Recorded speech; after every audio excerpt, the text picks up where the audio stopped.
In November 2023, Egypt's Ministry of Tourism announced a record-breaking 14.9 million international visitors, defying regional conflict and severe economic turbulence. Yet, across the Mediterranean, Spain welcomed over 85 million tourists in that same year, generating over €108 billion in revenue. Egypt possesses one-third of the world's ancient monuments, thousands of kilometers of coastline, and 6,000 years of recorded human history. Yet it captures less than 2% of global tourism spending. The question haunting Cairo is no longer whether tourists will come, but whether Egypt can build the infrastructure, security, and brand required to finally unseat Southern Europe as the Mediterranean's dominant tourism superpower. To understand the scale of this ambition, one must look at Egypt's extraordinary geographical and historical advantage, stretching from the turquoise waters of Marsa Matruh along the north coast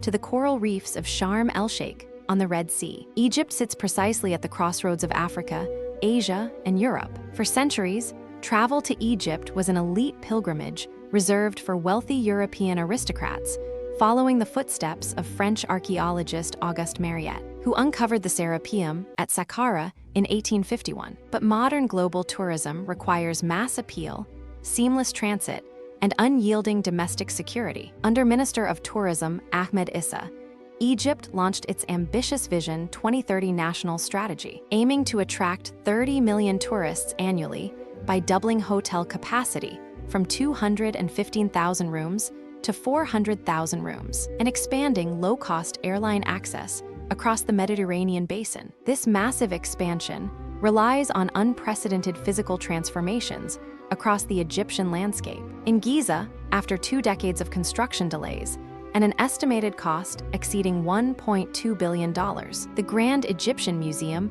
opens its doors across 500,000 square meters, housing over 100,000 precious artifacts, including the complete, intact treasure collection of King Tutankhamun. Meanwhile, 20 kilometers west, the newly constructed Sphinx International Airport now directly connects low-cost European carriers like Wizz Air and EasyJet straight to the pyramids, bypassing Cairo's congested urban core. Further north, along the Mediterranean Sea, Egypt signed a historic $35 billion investment deal with the United Arab Emirates ADQ Sovereign Wealth Fund in February 2024 to develop Ras Al Hekma. This project transforms 170 square kilometers of pristine white Mediterranean coastline into a modern luxury urban resort city, designed to draw 2 million high-spending international visitors every year. To tie these mega-developments together, Siemens Mobility is constructing a 2,000-kilometer high-speed electrified railway network, including the Green Line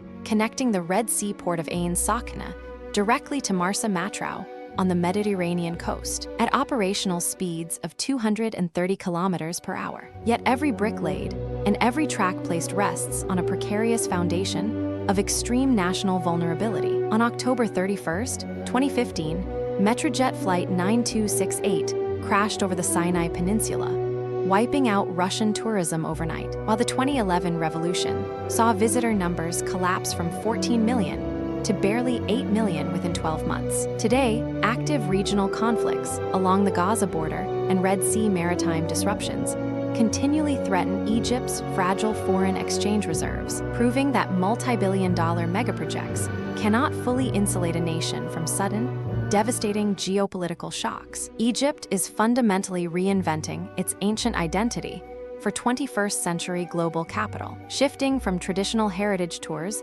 to multi-season coastal mega-resorts and high-speed national connectivity. If Cairo can maintain political stability, train its hospitality workforce, and successfully integrate its historic sites with modern Riviera-style coastlines, it will not just recover lost revenues.